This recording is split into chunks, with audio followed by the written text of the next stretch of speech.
Good morning, everybody, or hello, whatever time of day it is. Welcome to Riffs on Writing with Andy and Caroline, where we answer your writing and publishing questions in 10 minutes or less. Although today's episode might be a little bit longer because we are here with Don Follis, one of our authors, and we're going to be talking to him about his book, Leaving the Land of Numb. Welcome. Hi, Don. Hello, everyone. Hi, Andy. Hi, Carolyn.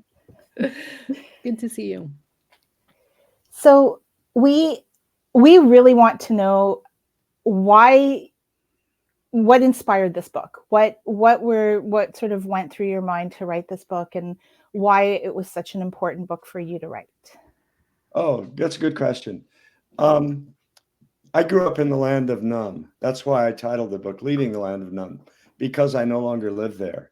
And in my adult life, when I left that and really realized that both my emotional and spiritual lives were deeply connected, I wanted to tell that story. And finally, I had an opportunity to write it and tell it. And now you have published the book. So that's the short answer.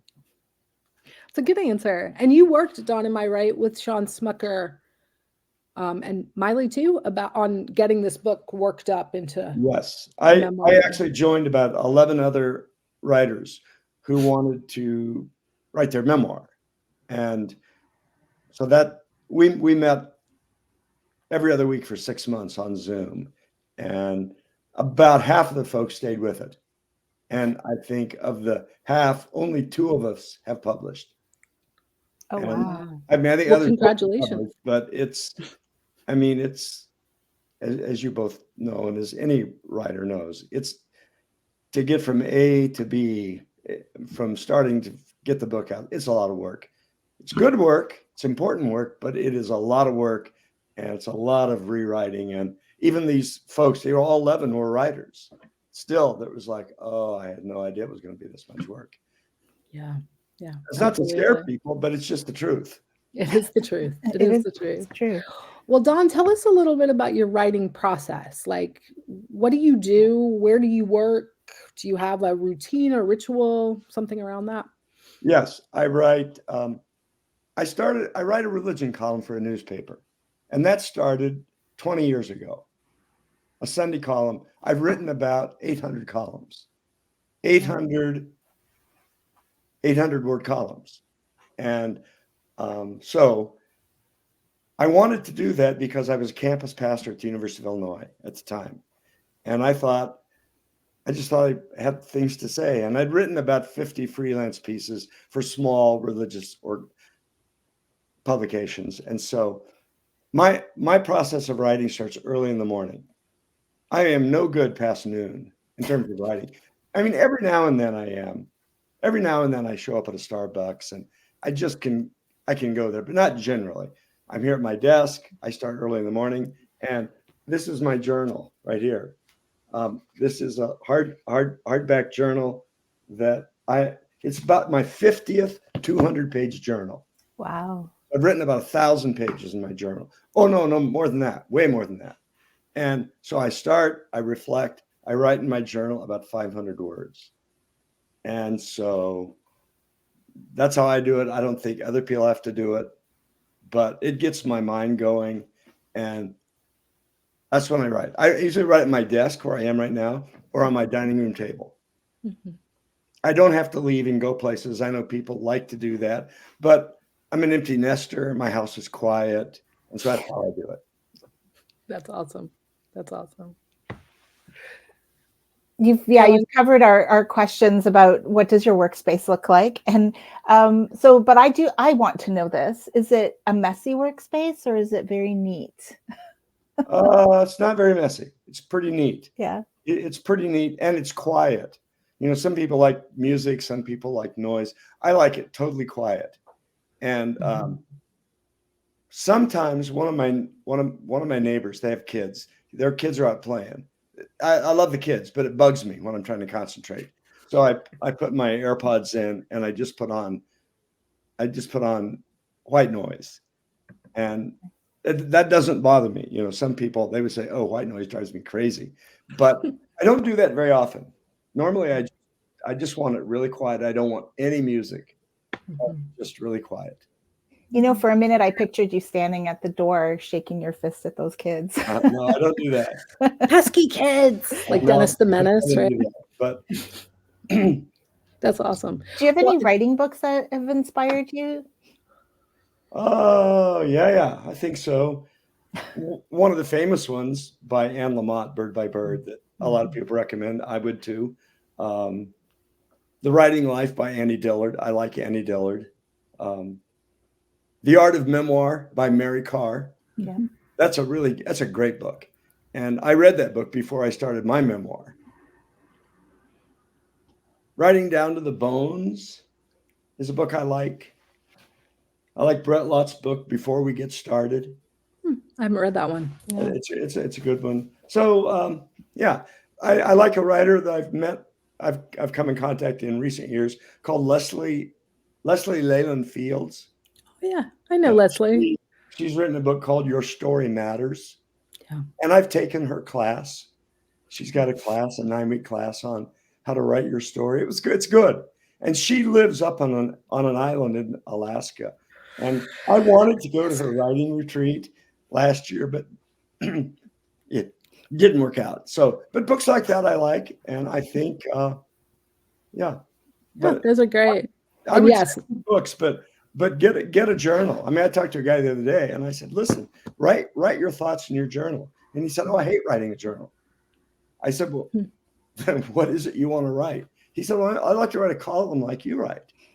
And I said, "Have you ever written like an op-ed piece?" He said, "Oh no, I'm a perfectionist. I couldn't do that."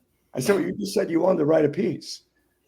He said, "Well, am I sounding inconsistent?" And I said, "Well, why don't you try to write one and just see if you can publish it? Start a blog, whatever you want to do.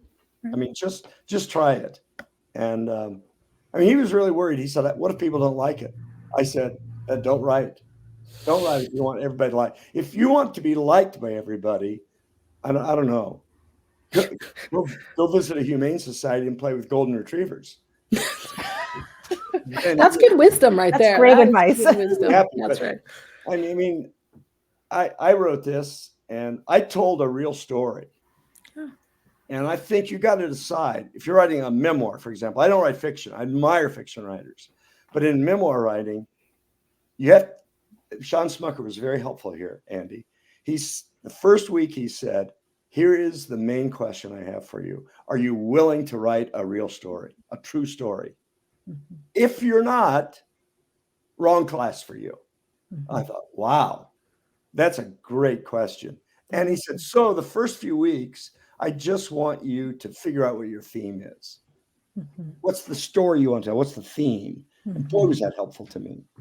And I decided that my theme was that becoming emotionally healthy, or the combination of spiritual and emotional health were closely connected, was the theme I wanted to write about.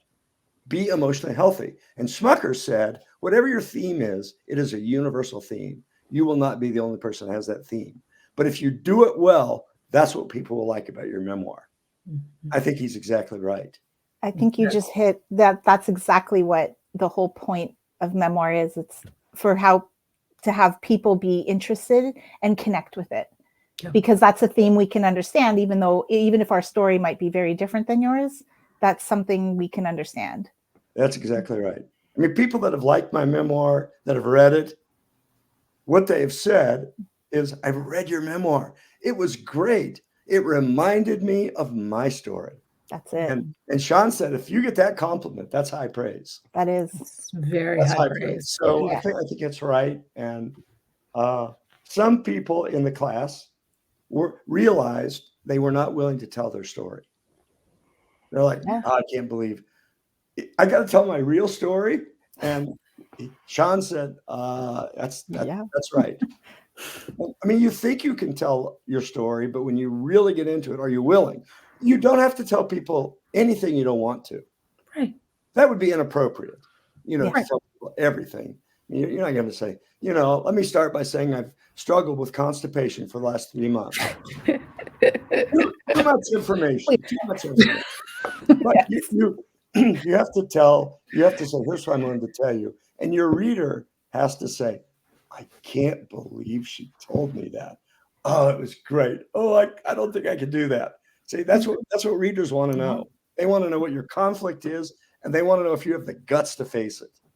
And then if you can bring it home and redeem it, which I think I do in my book, then all the better. That's right. I love that. That's so helpful. Do you have the guts to face it? I think that's one of the things that we talk to memoir writers about a lot is you have to have this perspective that's reflective on whatever you're writing about. And I like that expression. Yeah. I think Well, Don, we might steal it. Yeah, we might. We'll put your name on it if we make t-shirts with it. We'll say Don Follis says, have the guts to tell it. So Don, do you have any parting words of wisdom, things you wish you had known when you started this process? I would say, I wish someone early on had said to me, ask me, what is it you want to say? What story do you want to tell? Because I just thought, I just want to write.